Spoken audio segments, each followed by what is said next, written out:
여러분, 성탄절이 다가옵니다. 여러분들에게 크리스마스 성탄절은 어떤 날인가요? 그냥 수많은 날들 중에 한 날인가요? 아니면 빨간색이 되어 있는 휴일인가요? 어떤 날인가요? 한번 이런 생각을 해보셨는지 모르겠어요. 이 우주가 생긴 이후로 인류 역사에 가장 큰 사건 하나를 뽑으려면 여러분 무엇을 뽑을 수가 있을까요? 제가 그래서 한번 이 챗 GPT에게, AI에게 한번 물어봤어요. 인류 역사에서 가장 중요한 사건이 뭐냐고 물어봤어요. 그러니까 이 챗 GPT가 세 가지를 이야기하더라고요. 첫 번째는 농업혁명, 두 번째는 산업혁명, 세 번째는 언어와 문화의 탄생, 이렇게 이야기를 하더라고요. 다 놀랍고 큰 일이죠. 그런데 저는 당연히 우리 믿는 그리스도인들, 아니 온 세상의 가장 큰 역사는, 가장 큰 사건은 바로 이 땅에 임마누엘로 하나님께서 인간의 몸을 입고 오신 사건, 성탄의 사건, 이것이 가장 큰 사건이고 가장 큰 기적 중의 기적이 바로 이 일이라고 확신합니다. 여러분, 성탄절은요 역사 속에 가장 큰 일이고 가장 기쁨의 날입니다. 여러분, 2000년 전의 성탄을 한번 생각해 보았으면 좋겠습니다. 2000년 전에 처음 성탄의 분위기는 어땠을까요? 온 세상은 고요하였지만 하늘은 굉장히 바빴을 것 같아요. 예수님께서 오시기 전에 수천 년 전부터 예언자들을 통해서 끊임없이 하나님은 이 땅에 메시아가 올 것이다, 온 세상을 통치하는 왕이 올 것이다 라고 예언자들을 통해서 계속 예언이 되어져 왔거든요. 그 예언이 되어졌던 그날, 바로 카이로스의 시간, 역사의 시간이 다가온 거예요. 하늘은 분주했을 것입니다. 천사들이 이 땅에서 메시아가 오셨다는 소식을 전하기 시작합니다. 하나님께서 별을 움직이셔서 메시아의 탄생을 준비하고 계획하셨죠. 천사들의 그 기쁨의 소식을 듣고 예루살렘 어귀에 양을 치던 목자들은 마구간으로 달려와서 예수님께 경배를 합니다. 저 멀리 동방에서는 동방박사들이 보배압을 가지고 황금과 유향과 모략을 담아서 아기 예수께 경배하기 위해 찾아왔습니다. 정작 사실 메시아를 기쁘게 맞아야 될 유대인들, 종교 지도자들은 오히려 예수님이 오시는 사실을 모르고 있었죠. 예수님을 환영하거나 기뻐하지 않습니다. 오늘 성경에 보면 헤롯 대왕은 오히려 소동했다고 그렇게 이야기를 하고 있습니다.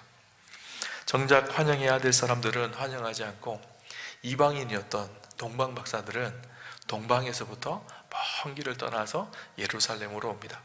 여러분, 동방 박사들은 누굴까요? 한번 그런 생각을 해보셨나요? 예전에 교회학교를 다니면서 동방 박사에 대한 이야기를 많이 들었죠? 동방 박사 세 사람 귀한 예물. 동방 박사가 세 사람이었을까요? 성경에 동방 박사가 몇 명인지는 나오지 않습니다. 그런데 우리가 황금과 유향과 모략 세 가지 예물을 드렸기에 세 사람이라고 생각을 합니다. 근데 추측하기는 세 사람일 리가 없다고 추측을 합니다. 왜냐하면 당시에 이 동방에서 예루살렘까지 오려면 굉장히 먼 길인데 그 먼 여행길을 세 사람이 할 수가 없다는 거예요. 그래서 최소한 10명에서 20명 이상은 되지 않았을까라고 추측을 합니다. 여하튼 동방 박사들, 그들이 왔던 그 동방은 또 어딜까요? 어떤 사람은 인도라고도 하기도 하고 어떤 사람은 바벨론 땅이었다고도 합니다. 그러나 많은 학자들이 추측하는 것이 그 동방이 어딘가 하면 바벨론의 북동쪽에 있는 파르티아라는 그곳에 머물고 있었던 박사들이었다고 추측을 합니다. 파르티아 사람들은 누군가 하면, 조금 우리가 이 사실을 알려면요 바벨론 포로기로 좀 돌아가야 합니다. 이스라엘이요, 남유다가 BC 586년에 바벨론에 멸망을 합니다. 그때 멸망을 했을 때 바벨론은요 남유다에 있었던 똑똑한 사람들을 다 데리고 바빌론으로 데리고 갔어요. 그 중에 끌려갔던 포로, 대표적인 포로가 있죠. 누군지 아시나요? 다니엘입니다. 다니엘은요 남유다에 있던 아주 장래가 촉망받는 지혜로운 소년이었어요. 그 다니엘을 데리고 바벨론으로 끌고 가죠. 바벨론에서, 그런데 놀랍게도 우리가 잘 아는 것처럼 다니엘은 국무총리가 되어집니다. 그런데 이 바벨론이요 페르시아의 멸망을 당합니다.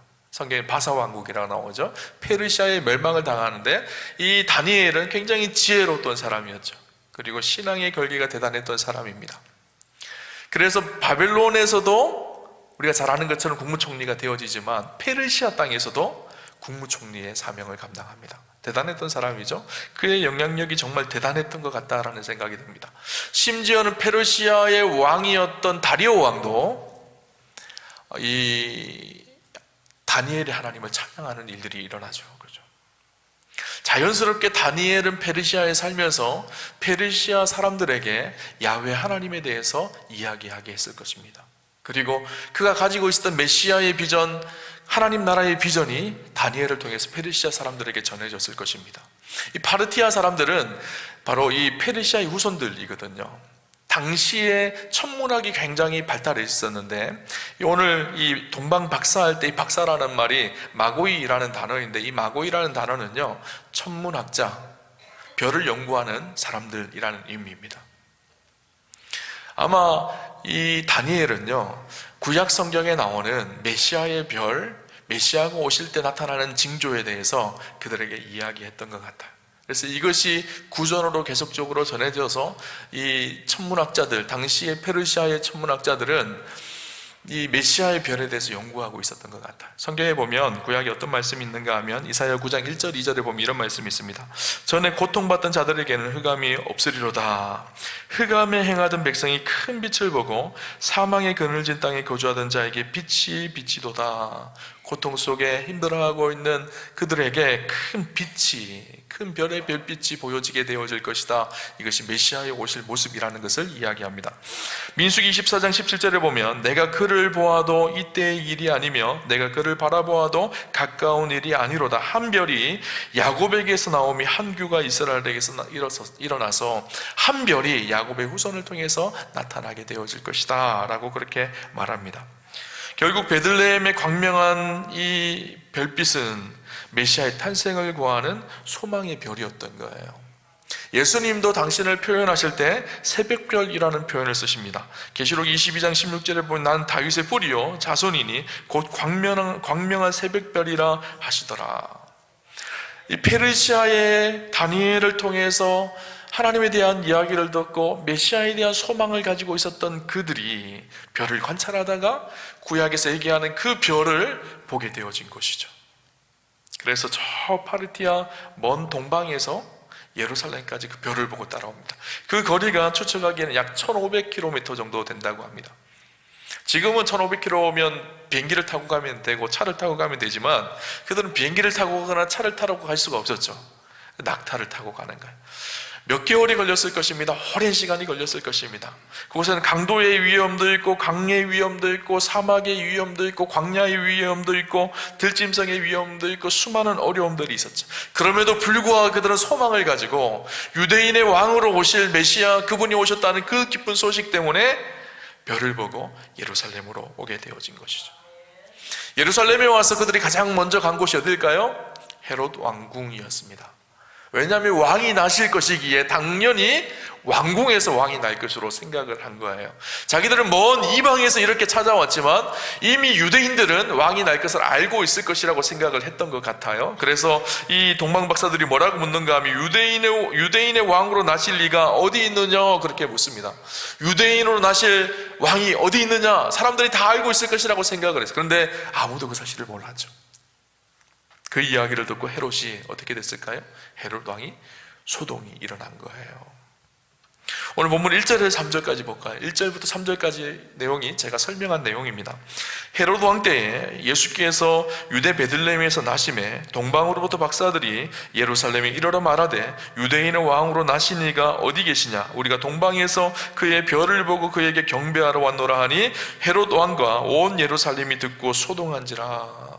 여러분 헤롯 왕은 누구였을까요? 왜 그가 소동을 했을까요? 헤롯 왕은요 유대를 다스리는 분봉왕이었습니다. 원래 헤롯은요 유대인이 아니었었어요. 에돔 사람, 이방 사람이었는데 그의 마음속에 왕이 되고 싶은, 권력을 얻고 싶은 열망이 대단했던 야망의 사람이었어요. 그래서 그 권력을 얻기 위해서 로마 황제에게 뇌물을 줍니다. 그리고 그 권력을 얻어냅니다. 그래서 유대의 분봉왕으로 유대 지역을 다스릴 수 있는 왕의 권리를 로마 황제로부터 얻어서 다스리는 분봉왕이었어요.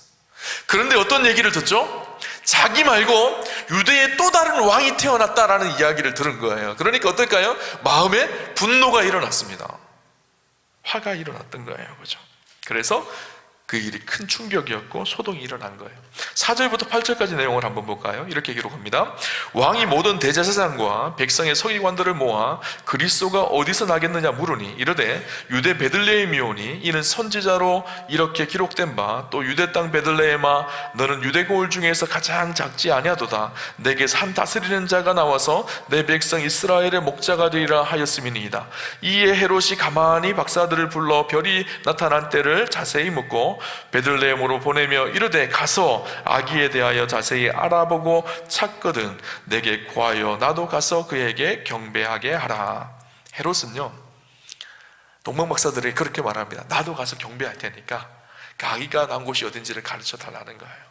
그의 마음속에 진짜로 경배하고 싶은 마음이 있었을까요? 그렇지 않습니다. 오늘 본문 다음에 16절 이하의 말씀을 보면 헤롯이 어떤 짓을 하죠? 태어난 2살 이하의 모든 남자애들 다 죽여버립니다. 악독했던 사람이죠. 자기의 힘과 권세를 유지하기 위해서 모든 수단과 방법을 가리지 않았던 사람이 헤롯입니다. 헤롯이 당시의 대제사장들과 서기관들에게 묻습니다. 유대의 왕이 태어났다고 하는데 그 유대의 왕이 어디서 태어나느냐라고 묻죠. 그런데 이 대제사장과 서기관들은요 메시아가 왕이 어디서 태어날 줄을 가장 잘 알았던 사람들입니다. 왜냐하면 그들은 구약 성경에 아주 정통한 사람들이거든요. 구약 성경 미가서 5장 2절에 베들레헴에서 왕이 난다는 사실을 그들은 알고 있었어요. 그래서 헤롯 왕에게 베들레헴에서 왕이 난다는 사실을 가르쳐 줍니다. 이 사실을 동방박사들이 듣고 다시 베들레헴으로 가게 되어지죠. 예루살렘에서 이 베들레헴까지 거리는요 약 8km 정도밖에 되지 않습니다. 한 2시간 3시간 그러면 갈 수 있는 거리죠. 그들이 다시 길을 걷습니다. 다시 별이 그들의 앞을 인도하죠. 이 모습을 보면서 어떤 생각이 들었는가 하면 구약의 광야의 이스라엘 백성들의 모습이 생각이 났어요. 이스라엘 백성들이 광야에서 구름기둥과 불기둥을 따라갔죠. 하나님의 선하신 인도하심을 구름기둥과 불기둥 속에서 보게 되어졌습니다.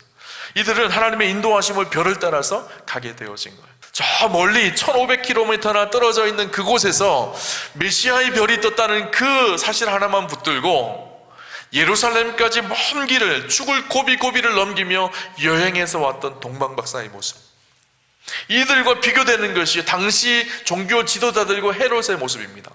종교 지도자들은 예수님이 어디서 태어날지도 알고 있었고 메시아를 기다리고 있던 사람들입니다. 그럼에도 불구하고 메시아가 태어났음에도 불구하고 아무도 메시아를 환영하는 사람이 없었습니다. 그러나 저 멀리 이방 사람이었던 동방박사들은 예수님이 태어날 것을 간절히 기다리며 저 먼 여행을 해서 가장 귀한 보배합을 가지고 와서 그분께 경배하며 예배를 드렸죠. 오늘 이 동방박사의 모습을 보면서 성탄을 기다리는 오늘 우리의 마음의 자세가 어때야 되는지를 좀 함께 깊이 묵상하고 우리의 삶을 성찰해 봤으면 좋겠다라는 생각이 듭니다. 우리 동방박사들을 통해서 배워야 할 첫 번째 자세가 무엇인가 하면요, 기쁨입니다. 오늘 우리가 성탄절은요, 큰 기쁨을 회복하는 날이 성탄절입니다. 동방의 박사들은요, 설레는 마음으로 베들레헴을 향했습니다. 별이 이 예수님이 계신 그 집 위에 머물러 섰죠. 그들이 들어가서 그 별을 보고 크게 기뻐했다고 이야기합니다. 오늘 성경을 볼까요? 9절 10절에 보면 이렇게 말합니다. 박사들이 왕의 말을 듣고 갈새 동방에서 보던 그 별이 문득 앞서 인도하여 가다가 아기 있는 곳 위에 머물러 서 있는지라 그들이 별을 보고 매우 크게 기뻐하더라. 어떻게 말하고 있죠? 매우 크게 기뻐하더라. 기뻐하다는 것을 3번이나 강조해서 이야기합니다. 매우 크게 기쁘다라는 말을 2번이나 반복해서 그렇게 이야기하고 있죠.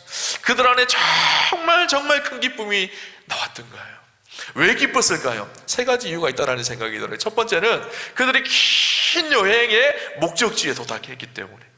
또 한 가지 왜 기뻤을까요? 정말 하나님이 자신들을 인도하고 있다는 사실을 알게 되어졌거든요. 그리고 3번째 기쁨이 있었습니다. 진짜 기쁨이죠. 메시아 예수 그리스도를 보는 기쁨이었습니다. 여러분은 성탄을 보내며 이 기쁨이 있으신가요? 이 기쁨이요, 실제로는 예루살렘에 거하는 모든 사람들, 베들레헴에 있는 모든 유대인들이 다 이 기쁨을 누려야 되는데 오히려 그들은 기뻐하지 않고 소동을 일으킵니다. 메시아가 오실 것을 간절히 기다리던 사람들이 유대인들이었거든요. 근데 진짜 메시아가 오시니까 그들은 전혀 그것에 관심이 없었습니다. 헤롯은 오히려 소동을 일으키고 세상은 더 혼란스러워지고 시끄러워졌습니다. 헤롯의 마음속에는 두려움과 분노가 가득했습니다. 종교 지도자들은 메시아가 베들레헴에 태어난다는 지식은 알았지만 기쁨은 없었습니다. 오늘 우리도 마찬가지입니다. 메시아가 오셨다는 지식은 있지만 그 메시아 때문에 기뻐하지는 않습니다. 여러분, 성탄을 보내면서 기쁨이 있으신가요? 염려와 근심과 걱정만 가득하지 않나요? 이것을 생각해도 걱정이고 저것을 생각해도 걱정이고, 돈 걱정, 자녀 걱정, 사업 걱정, 이런 걱정들로 충만하지 않나요? 성탄은요, 기쁨으로 충만한 날이 되어야 합니다. 동방 박사들이 어떻게 그렇게 기뻐했을까요? 그들은요, 지금 이 먼 길을 여행하면서 몸도 지쳐있고 마음도 지쳐 있었을 거예요. 그리고 헤롯의 위협이 있다는 사실을 알게 되어지면 너무너무 힘든 상황이거든요. 그럼에도 불구하고 그들이 그렇게 기뻐할 수 있었던 것은 그들의 시선이 이 땅에 오신 예수님께 고정되었기 때문이에요. 상황과 환경이 그들의 시선이 있었던 것이 아니라 이 땅에 메시아로 오신, 참된 왕으로 오신 그리스도께 그들의 시선이 고정되어 있었기 때문인 것이죠. 여러분, 무엇에 여러분의 시선이 가 있나요? 여러분의 상황과 환경에 여러분의 시선이 가 있나요? 어떻게 하면 내가 돈을 잘 벌 수 있을까? 연말에, 성탄절에 이 대목에 대박 날 수 있을까? 이런 것에 온통 우리의 시선이 가 있지 않나요? 여러분, 성탄절은요, 우리의 시선이 그리스도께 향하는 날입니다. 그리스도를 바라보고 그분으로 충만하여서 그분 안에 있는 기쁨이 우리의 기쁨이 되는 날입니다. 온 세상을 향한 큰 기쁨의 좋은 소식인 예수 그리스도, 그분 때문에 기쁨을 회복하는 날이죠. 여러분, 성탄절에 예수님 때문에 기쁨이 누려지는 그런 축복이 있으시기를 주님 이름으로 축원합니다. 두 번째는요, 성탄절은 이 땅에 오신 예수님을 엎드려 경배하며 예배하는 날입니다. 그럼 성탄절에 어떤 계획을 가지고 계시나요? 가족들과 여행할 계획 가지고 계시나요? 저 인터넷에 보니까 성탄절에 가장 많이 검색되어지는 게 뭔지 아세요? 크리스마스 트리, 여행, 파티, 이런 것들이에요. 다 저마다의 계획을 가지고 있죠. 그래서 성탄절은요, 하나님을 예배하는 날, 예수 그리스도를 예배하는 날입니다. 동방 박사들은 왕으로 나신 이가 어디에 계시뇨? 우리가 경배하러 왔노라, 그렇게 말합니다. 성탄절은요, 이 땅에 오신 아기 예수님을 엎드려 경배하는 날입니다. 11절을 볼까요? 집에 들어가 아기와 그의 어머니 마리아와 함께 있는 것을 보고 엎드려 아기께 경배하고 보배압을 열어 황금과 유향과 모략을 예물로 드리니라. 오늘 본문에 경배하는 동방 박사들의 모습을 보게 되어집니다. 그것과 대조되는 것이 대제사장과 서기관들의 모습이죠. 그들은 메시아가 오실 것을 알고 있음에도 불구하고 전혀 기뻐하거나 메시아께 경배하지 않습니다. 헤롯은 경배하겠다고 하였지만 그 마음속에는 진짜 경배하고 싶은 마음이 하나도 없었습니다. 우리도 성탄절이 되어지면 예배의 자리로 나옵니다. 습관처럼 예배에 나옵니다. 그러나 진짜 중요한 것은 우리 안에 메시아를 경배하려고 하는 예배의 마음이 있느냐인 것이죠.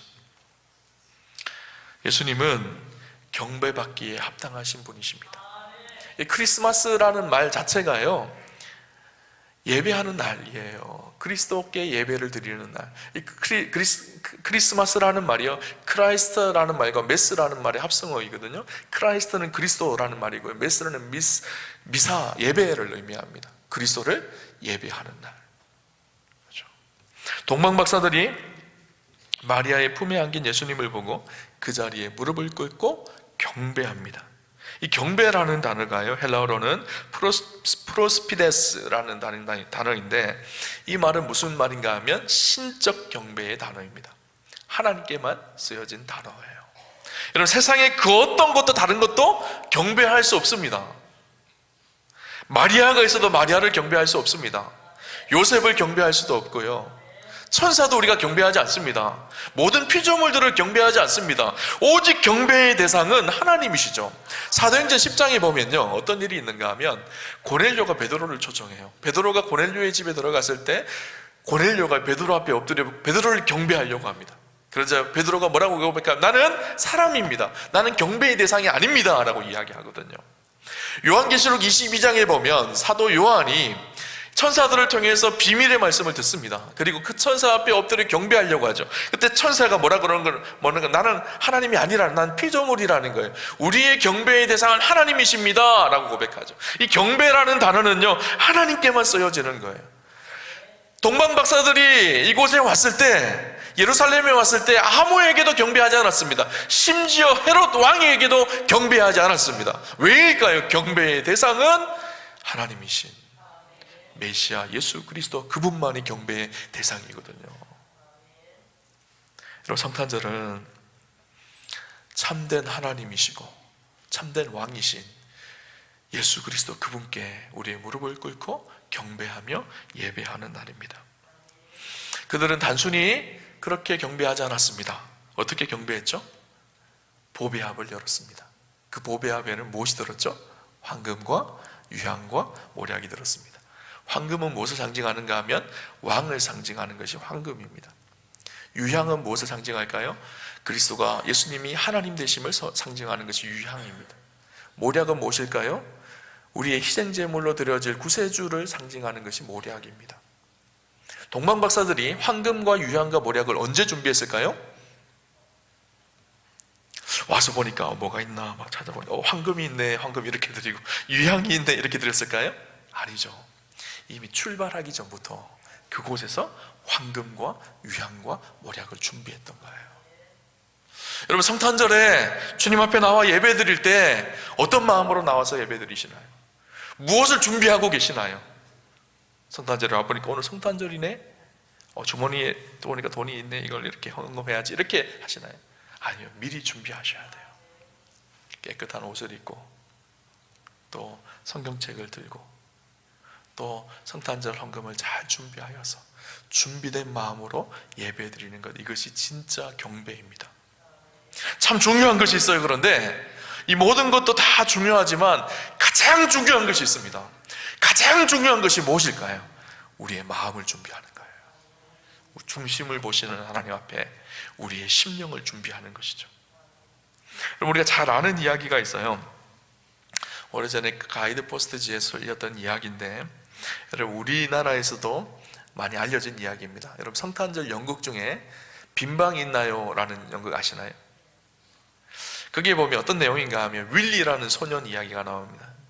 윌리가 누군가 하면 좀 지적인 능력이 좀 낮은 아이였었어요. 초등학교 4학년이었는데 4학년과 같이 공부를 못하고 2학년 반에 들어가서 공부하던 아이였던 거예요. 성탄절 연극을 하는데, 연극의 배역을 맡기는데, 이 윌리라는 아이에게 선생님이 선뜻 중요한 배역을 줄 수가 없죠. 그런데 이 아이가 너무너무 연극을 하고 싶으니까 맡긴 배역이 무엇인가 하면 성탄절에 여관집 주인 역할을 맡깁니다. 여관집 주인 역할은 간단하거든요. 대사가 간단합니다. 마리아와 요셉이 오면 빈방 없어요, 나가세요, 이것만 하면 되거든요. 열심히 이 아이가 외운 거예요. 빈방 없어요, 나가세요. 빈방 없어요, 나가세요. 한 달 동안 열심히 연습을 했어요. 당일날 이제 성탄절 선곡이 되어졌습니다. 마리아와 요셉의 배역을 맡은 사람이 여관집에 찾아왔어요. 여관집 문을 똑똑똑똑 두드렸습니다. 그때 이 윌리가 문을 열고 대사를 합니다. 빈방 없어요, 돌아가세요, 한 거예요. 너무나 잘했죠. 선생님이 뒤에서 너무 기뻐서, 야, 윌리가 그래도 잘했구나 하고, 이제 윌리는 문만 닫고 돌아가면 되는데, 문만 닫고 돌아가야 될 이 아이가 갑자기 문을 열고 뛰어나가서 마리아와 요셉에게 가서, 아니에요 마리아님, 요셉님, 우리 집 안방이 비어 있어요, 우리 집에 오세요. 그렇게 마리아와 요셉을 초청하는 거예요. 그래, 연극이 쑥대밭이 된 거예요. 사람들이 다 깔깔 웃고 난리가 났습니다. 그래, 연극이 끝나고 모든 사람들이 그 윌리 때문에 은혜를 받은 거예요. 그 윌리의 마음이 느껴지는 거예요. 예수님을 진짜 빈방, 자기 집 안방에 모시고 싶은 그 마음이 느껴진 것이죠. 여러분, 성탄절 예배를 오실 때 기억할 것이 있어요. 이 땅에 오신 예수님, 그분을 맞아들일 빈방을 가지고 오셔야 돼요. 마음의 방을 깨끗하게 정리하고 잘 준비하고 오셔야 합니다. 수많은 사람들이 예배를 드리는데 대충 습관적으로 1년에 한 번 그냥 있는 날이니까 그렇게 예배 드릴 때가 얼마나 많은지 몰라요. 하나님께서 그거 기뻐하시지 않습니다. 이런 이야기가 있어요. 어떤 집사님 내외가 교회에서 집사라는 직분을 받았습니다. 그런데 이 남편 집사님이 교회 가기를 너무 싫어하는 거예요. 예배 드리는 것도 너무너무 싫고 지겹고 재미도 없고 따분하고. 그래서 하루는 그 아내 집사님에게 이렇게 얘기했어요. 여보, 우리 둘 다 예배 갈 필요가 뭐가 있어? 우리 집 대표로 당신만 예배 드리러 가. 나는 우리 집 대표로 집을 지킬 테니까. 그래서 자기 아내만 예배 드리러 보낸 거예요. 그래서 거기서 집에서 낮잠을 자고 있었어요. 낮잠을 자고 있는데 꿈을 꿨다고 합니다. 꿈속에 아내와 자기가 함께 천국 문 앞에 서 있는 거예요. 천국 문 앞에 천사장이 물었습니다. 당신들 부부이십니까? 그렇게 물으니까 이 남편이 예 맞습니다. 그렇게 이야기하자 천국의 문지기 천사가 이렇게 얘기하더라는 거예요. 그럼 대표로 한 명만 천국 들어가십시오. 그러더라는 거예요. 잠이 번쩍 깼다는 거예요. 그리고 회개했다는 거예요. 내가 습관적으로 의미 없이 예배를 생각했었구나. 여러분, 우리에게 주어진 예배는요 정말 소중한 것입니다. 하나님 앞에 나아갈 정말 중요한 우리의 믿음의 고백이 예배 속에 담겨져 있어요. 여러분, 성탄절 예배에 오실 때 그냥 오시지 않으셨으면 좋겠어요. 정말 우리의 마음에 빈 방을 만들어 놓고 우리 예수님을 경배하며 예배하는 축복이 있었으면 좋겠습니다. 마지막 세 번째, 우리가 성탄절에 기억해야 될 사실 한 가지가 있는데요, 하나님의 말씀에 순종하여 다른 길을 걷는 선택이 성탄절에 있어야 합니다. 오늘 본문을 볼까요? 12절에 보면 이런 말씀이 있습니다. 그들은 꿈에 헤롯에게로 돌아가지 말라 지시함을 받아 다른 길로 고국에 돌아가니라. 동방박사들이 예수님께 경배를 하고 그날 밤 평안한 잠을 잤을 거예요. 그런데 꿈속에 하나님께서 나타나신 거예요. 왔던 길로 가지 말고 다른 길로 돌아서 가라는 거예요. 동방박사들은 영문을 아직 몰랐을 거예요. 헤롯이 어떤 마음을 가지고 있는지도 잘 몰랐을 거예요. 그런데 하나님은 알고 계셨던 거예요. 다시 그리로 돌아가면 분명히 잡혀서 죽게 되는 그 길이 돌아가는 길이었었어요. 그런데 하나님께서 그 길을 막으신 것이죠. 그래서 어떻게 하셨죠? 다른 길로 가라는 거예요. 다른 길은 처음 가는 길입니다. 어색한 길입니다. 힘든 길입니다. 알지 못하는 길입니다. 아는 길을 빨리 찾아가기는 쉽지만 다른 길을 가기는 어렵습니다. 그런데 하나님께서 가라고 하신 그 다른 길이 축복의 길이었던 거예요. 여러분, 우리가 익숙한 길, 내가 생각한 길, 내가 계획한 길을 걸으려고 할 때가 있습니다. 그러나 하나님께서 때때로 다른 길을 가라고 하실 때가 있어요. 그러나 그 말씀에 순종하여 다른 길을 걸어가면 그 길이 복된 길이 되어지는 거예요. 동방박사들이 다른 길을 걷죠. 그 다른 길을 걸을 때 하나님의 선하신 뜻 가운데 그들이 원하는 목적지 고향에 도착하게 되어졌을 것입니다. 여러분, 기도할 때 때때로 내가 계획한 길이 기도하는데 뒤틀릴 때가 있습니다. 내 계획대로 안 될 때가 있습니다. 그러나 하나님의 뜻이 무엇인지를 분별하며 하나님께서 열어가시는 길을 가는 것, 이것이 축복의 길이라는 사실을 기억하셨으면 좋겠어요. 그렇죠? 여러분, 하나님은 선한 목자세요. 그분은 우리를 좋은 길로, 선한 길로 인도하시는 분이시죠. 세상에는 두 가지 길이 있습니다.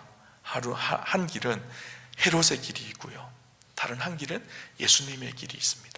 헤롯의 길은 어떤 길일까요? 자기의 성공과 명예와 욕망과 욕심을 추구하며 따라가는 넓은 길은 헤롯의 길입니다.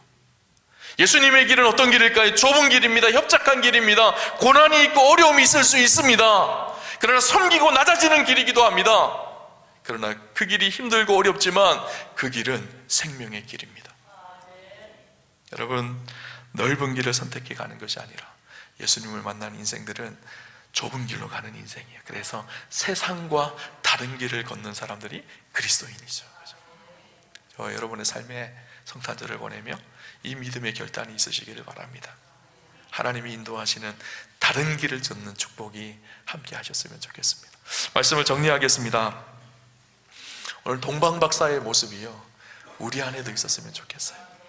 성탄절을 보내며 기쁨이 충만하셨으면 좋겠고요, 그분께 나와 빈방을 만들고 진심으로 경배하며 예배합시다. 그리고 다른 길을 선택합시다. 세상의 길이 아니라, 헤롯의 길이 아니라 그리스도의 길, 하나님이 인도하시는 그 길을 선택하며 걷는 저 여러분의 인생 되시기를 주님 이름으로 축원합니다.